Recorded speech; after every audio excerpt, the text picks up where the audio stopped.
सरकार कितना गंभीर है झारखंड वासियों के लिए। सबसे युवाओं को पर विशेष ध्यान देने की आवश्यकता है सरकार को। ही का महीना है, उन पर दबाव है कि पुलिस चेकिंग के दौरान उसे अब गाड़ी से घसीट कर रोड में लाके पटक के मार देते हैं। जुर्माने की राशि है वो राजस्व उगाही का एक हथियार बनाया जा रहा है इसे, तो ग्रामीण को भी फोकस करें, जरूरी है, बेहद जरूरी है। देखिए चमड़ा का मुंह है, बोलने के लिए कुछ भी ये लोग बोल जाते हैं। मैया योजना के लिए पैसा नहीं है तो आप मत दीजिए ना। महिला को आप पकड़ने का काम करते हैं और गिर करके उसकी मौत हो जाती है, इस पे ये सरकार क्या जवाब देती है? नक्सली है क्या जिसको पकड़ने के लिए आप पीछे से दबोचने का काम कर रहे हैं?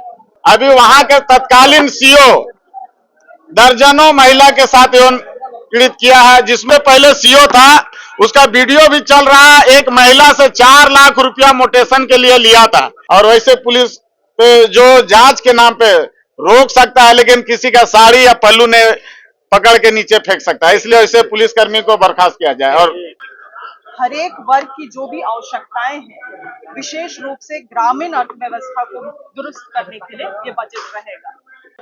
उम्मीद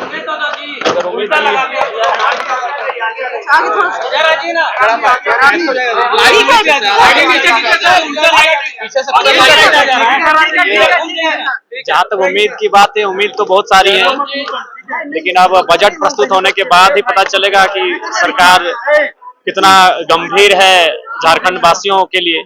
ये बजट प्रस्तुत के बाद ही पता चलेगा। बजट विधायक के तौर पे क्या उम्मीद है इस सरकार के बजट से, और आप लोगों को क्या लगता है फोकस क्या होगा? देखिए, एक युवा विधायक होने के नाते हमारी तो उम्मीद होगी कि इस राज्य में रोजगार के सृजन के साधन ज्यादा हो। जो युवा जिन पर वादा भी सरकार ने किया था, जो ग्रेजुएट होंगे उनको 5,000, जो पोस्ट ग्रेजुएट उनको 7,000, ऐसे बहुत सारे वादे थे। तो मेरे हिसाब से युवाओं को पर विशेष ध्यान देने की आवश्यकता है सरकार को, और उसी का आस लगा युवा इस बजट को आज निहार रहे हैं। तो उम्मीद लगाकर बैठे हैं कि बजट में उनके लिए कुछ विशेष होगा, गांव गरीब किसान के लिए विशेष हो। जयराम जी, तो पुराने वाले मैनिफेस्टो में था, नए में तो है भी नहीं वो लोग। देखिए, हमें लगता है पुराना वाला ही मैनिफेस्टो कम से कम इन्हें दोहरा देना चाहिए। पुराना जो 5 साल का काम रहा है उसमें लगभग अधिकांश वादे अधूरे रहे हैं, उन्हीं वादों को धीरे धीरे पूरा करने की आवश्यकता है। अच्छा, सरकार का कहना है कि ग्रामीण अर्थव्यवस्था को बेहतरीन बनाने की दिशा में सरकार जो है वो बजट पेश करेगी। देखिए, ग्रामीण अर्थव्यवस्था की अगर बात करते हैं तो आपको कृषि, आपको लघु उद्योग, कुटीर उद्योग पर बात करनी होगी। जो प्रवास की संख्या बढ़ रही है उसे नियंत्रण करने की बात होगी। तो देखते हैं इस बजट के माध्यम से वास्तव में सरकार जो कह रही है उसे धरातल पर कर रही है कि नहीं, ये हम लोग देखेंगे। बहुत सारे लोगों ने मेरा उस बयान को विवादित बता दिया कि अपने सदन में कह दिया उगाही का महीना। वास्तव में उस पुलिस पर नहीं, पूरे सिस्टम पर आप सवाल कीजिए। चूंकि मैंने पहले आपको कहा ये उगाही का महीना है, उन पर दबाव है। और देखिए, आज उनके लोभ लालच के कारण आज एक महिला की उसमें क्या कसूर था भाई? ये तो पहली बार हमें लग रहा है कि हिंदुस्तान में हुआ होगा कि पुलिस चेकिंग के दौरान उसे अब गाड़ी से घसीट कर रोड में लाके पटक के मार देते हैं। आपको लगता है पूरा सिस्टम यहाँ बिल्कुल बिल्कुल, सिस्टम पर, ब्यूरोक्रेट्स पर सरकार का कोई नियंत्रण नहीं है। उसी का उदाहरण देवघर की घटना। मैं उस महिला के लिए संवेदना, श्रद्धांजलि व्यक्त करता हूं। उसके परिवार को सरकार मुआवजा दे, मैं ये मांग करता हूं। और जिन के माध्यम से ये कृत्य हुआ, कुकृत्य, उन पर कार्रवाई हो, मैं ये भी मांग करता हूँ। के लिए नहीं जो ये बजट लेकर आ रहे हैं। देवघर जिस तरह से महिला की मौत हो गई चेकिंग के दौरान, उस पर क्या कहते हैं? जैसा कि लगातार सरकार अपने विधि व्यवस्था को लेकर लगातार दावा करते आ रही है, उन दावों का पोल जो है आजकल अखबारों में, चौक चौराहों में, सभी जगह आपको देखने को मिलेगा। ये बेहद चिंताजनक है। इस पर जो है ये व्यवस्था को सुधारने के लिए कोई सरकार पक्ष से कोई बोलेगा नहीं। वो यही कहेंगे हमारा विधि व्यवस्था चुस्त और दुरुस्त है।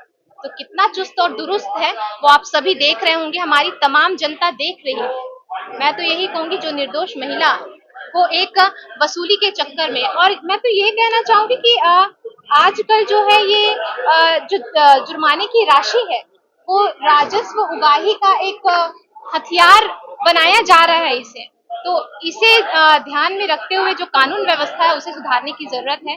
जो पुलिस कर्मी है जो मानवता नहीं दिखाते हैं और इस तरह से वसूली को अंजाम देते हैं, तो उन पर कड़ी से कड़ी कार्रवाई करने की आवश्यकता है। सरकार का कहना है कि ग्रामीण क्षेत्रों को सरकार ज्यादा फोकस करेगी, ग्रामीण अर्थव्यवस्था को किस तरीके से बेहतरीन बनाए, तो इस दिशा में सरकार बजट लेकर आ रही है। आपको मैं तो यही कहना चाहूंगी, सरकार ने खुद कहा कि वो सभी के लिए समान है, सभी धर्म जाति संप्रदाय के लिए एक निर्णय लेती है, तो ग्रामीण को भी फोकस करे, जरूरी है, बेहद जरूरी है ग्रामीण क्षेत्र भी फोकस हो।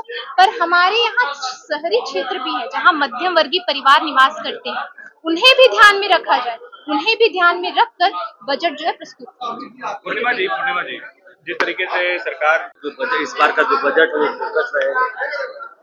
देखिए, सबसे पहले तो शिक्षा और उच्च तकनीकी शिक्षा को हम विशेष फोकस करना चाहेंगे।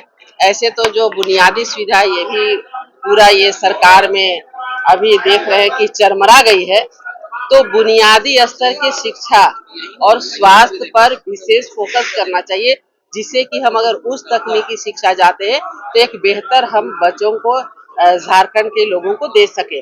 और सबसे बड़ी बात है कि हर लोगों को आप देखते होंगे कि मुख्यालय आना पड़ता है स्वास्थ्य के लिए, तो प्रखंड स्तर पे जो भी स्वास्थ्य केंद्र है उसको सुदृढ़ करने की जरूरत है और उसमें सरकार को विशेष फोकस करने की आवश्यकता है, ऐसा हमारा मानना है। मतलब आपको उम्मीद है कि सब होगा बजट में, जितना आपका मानना है सब रहेगा? देखिए, हमारा ये मानना है और हम ये चाहते हैं कि ऐसा होना चाहिए। एक विपक्ष के नाते हम ये सुझाव दे रहे हैं, लेकिन अब कितना ये सरकार खरा उतरेगी ये तो झारखंड की जनता भी समझ तो बोल रहे हैं कि 2019 से पहले कृषि विभाग खाए नहीं है कागज।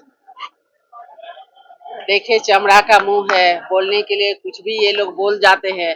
हम तो बस इतना जरूर कहना चाहेंगे कि आज बजट आने वाला है तो बजट इतना अच्छा हो कि कम से कम शिक्षा और स्वास्थ्य जो बुनियादी स्तर से बिल्कुल चरमरा गई है उसमें एक बेहतर व्यवस्था का प्रावधान हो, और सबसे ज्यादा जो आज सामाजिक स्तर से इतनी गिरावट आ रही है उसके उत्थान के बारे में सोचा जाए, ये हम उम्मीद करते हैं।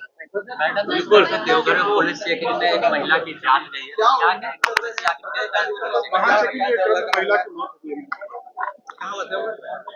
देखिए, आप पिछले दिन देखे थे कि जब सदन चल रहा था उस समय भी हम लोगों ने ये डिमांड किया था कि कम से कम जो कार्रवाई पुलिसिया होती है उस पे लगाम लगे।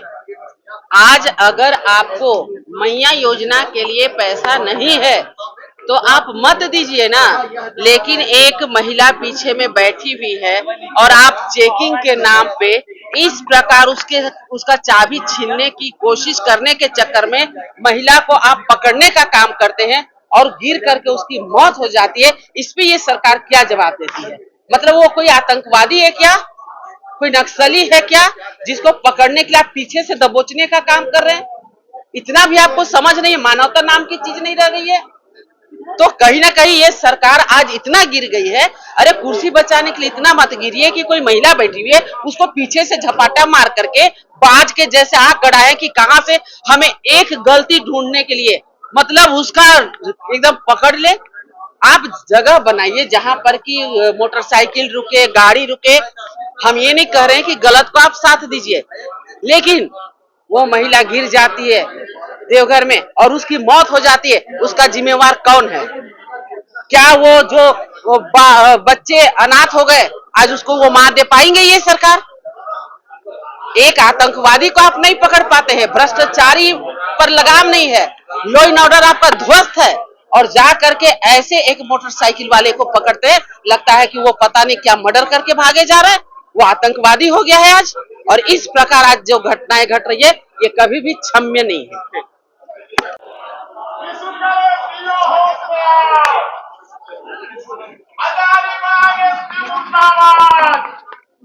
महिलाओं का हक देना होगा, महिलाओं का सम्मान देना होगा, सरकार महिलाओं का हक देना होगा, महिलाओं के साथ शोषण करना बंद करो। हो गया है आपका शोषण।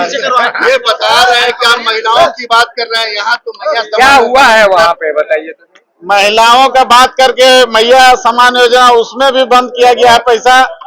और अभी जो सरकार महिलाओं के लिए बोलता है कि हम हक देने के लेके, अभी वहां के तत्कालीन सीओ दर्जनों महिला के साथ एवं पीड़ित किया है, जिसमें 2 महिला लोग लिखित रूप से दिया है, लेकिन अभी तक सीओ पे कोई कार्रवाई नहीं हो रहा।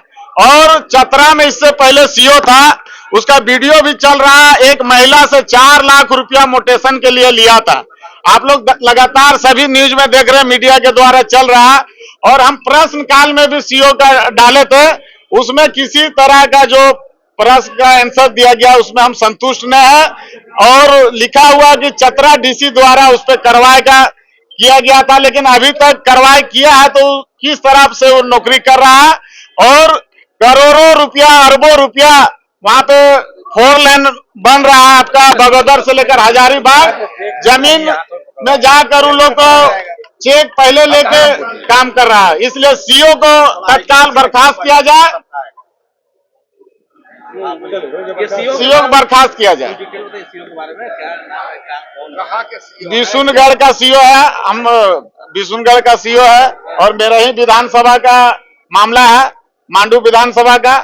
और इससे पहले भी चतरा, नाम उसका भी हम नहीं जान रहे, लेकिन मेरा पास महिला लोग आया, सीओ बिशुनगढ़ का है।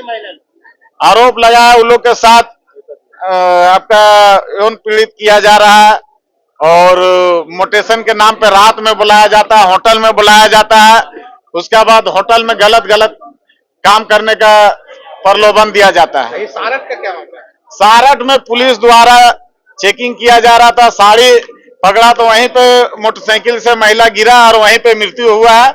महिला को मुआवजा और नौकरी देने का हम मांग करते हैं। और वैसे पुलिस पे जो जांच के नाम पे रोक सकता है, लेकिन किसी का साड़ी या पल्लू ने पकड़ के नीचे फेंक सकता है, इसलिए ऐसे पुलिसकर्मी को बर्खास्त किया जाए और नौकरी दिया जाए उस परिवार को।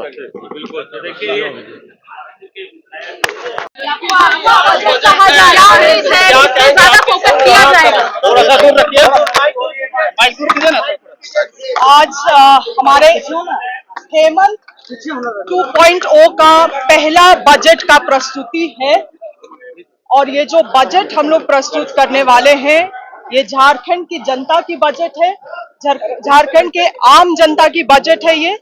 और आदिवासी, मूलवासी और तमाम वर्गों को लेके इस बजट को बनाया गया है। आपके विभाग से कितनी उम्मीद है? बजट की राशि बढ़ेगी, संतुलित रहेगी? नहीं, मैं अभी उसमें कुछ कमेंट नहीं करूंगी, मुझे तो मालूम है, मगर आइडियली जब तक वो प्रेजेंट नहीं होता है मैं इसमें सबसे ज्यादा फोकस किया गया है। देखिए, हमारे सरकार ने हमेशा से ग्रामीण अर्थव्यवस्था को मजबूत करने के लिए ही हमेशा से योजनाओं को लाया है, तो इस बार भी आप उस प्रारूप को देख पाएंगे। सम्मान को लेकर लोगों को तो अब शायद प्रावधान किया जा रहा है। बिल्कुल प्रावधान किया। क्या बजट में रोड मैप में कहीं कोई राशि में कटौती आपको लग रही है? नहीं, कटौती नहीं लग रही है, मुझे कोई कटौती नहीं लग रही है, मगर आप देखेंगे जिस तरह से बजट पेश होगा तो उसमें और सारी चीजें क्लियर हम लोगों को दिखाई देगा, मगर मुझे नहीं लगता है कि कोई कटौती होगा, विशेष रूप से कृषि जैसे मंत्रालय को, जिसका एक बहुत अहम भूमिका है इस राज्य में। ओवरऑल बजट को किस रूप में देखते हैं जो आने वाला है? एक उम्मीद लोगों से क्या कहेंगे आपकी सरकार ने 2.0 बजट? हर एक वर्ग की जो भी आवश्यकताएं हैं, विशेष रूप से ग्रामीण अर्थव्यवस्था को दुरुस्त करने के लिए ये बजट रहेगा। धन्यवाद। बजट से कितने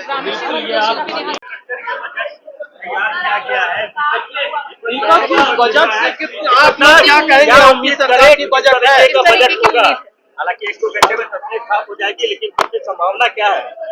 संभावना यही है कि बहुत संतुलित बजट होगा।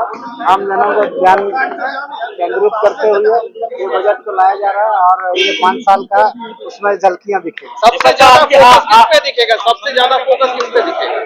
देखिए, इसमें किसानों पर भी होगा और शिक्षा पर भी होगा, बहुत सारे चीजों पर होगा। आप लोग देखिए संतुलित होगा। आपके विभाग से सबसे ज्यादा उम्मीद है सरकार को राजस्व को लेकर? राजस्व पर भी विशेष फोकस। हम लोग मैन पावर और ये सब चीजों को भी बढ़ाते हुए जनरेट करने और उसको मतलब संग्रहित करने पर अभी आशा है कि